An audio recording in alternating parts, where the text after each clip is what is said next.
Good morning mga nanay! Welcome to Mrs. Santos and Family Mini Vlog. So alam nyo na, pag day off ang nanay, hindi yan mapakali sa bahay. Kung ano-ano na lang ang binabaliktad. Yan, after maglinis, nakatambak ang tinupi kong mga nilabhan ko. Nilabhan mo na, ikaw din ang magliligpit, ikaw din ang magtutupi. Buti na lang may masipag akong bunso. Nagutom na ang nanay, so nakita nyo naman, ito lang nakita ko sa bahay. Marunong na pala akong magluto pero noodles lang. So yan, napaka-convenient nitong lutuan na to dahil dito lang ito ginagawa ko sa loob ng bahay.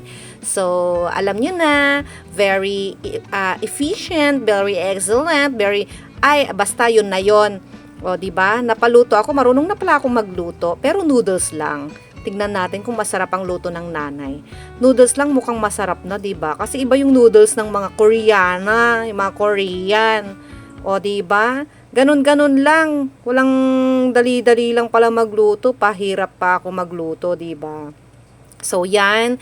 Tikman natin dahil first time kong iluto yan at first time ko din na matitikman yan na kung masarap nga ba. O, 'di ba? Marunong na daw magluto. So, tignan natin kung anong lasa nitong niluto ko.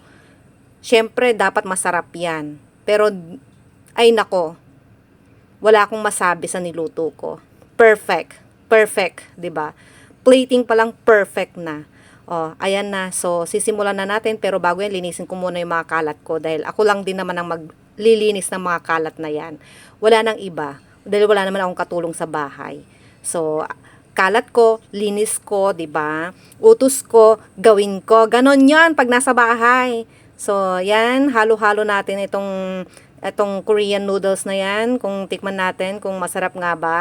O, sige, halo-halo lang muna. So, alam niyo na kung paano magluto, ganyan lang. Tuturuan ko kayo kung paano magluto niyan. 'Di ba? No need to stress yourself. O, so tikman natin kung gaano siya kasarap.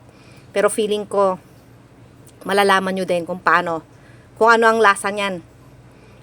Yan ang lasa, nabuldak sa lasa. Bakit? Ang anghang pala nito, grabe, hindi ko expect yung anghang niya, sobra, tumatagos hanggang leeg, hanggang tenga ko yung anghang. So, next time din ako kakain yan. Si Bunso, sabi ko, Bunso, masarap, tikman mo. O, reaction pa lang ni Bunso, nakita nyo na kung gaano siya kasarap. Oh, yes. Oh, 'di ba? Woo! Pagkatapos ni Bunso naghanap ng milk. Oh, 'di ba? Salamat sa panonood. Bye.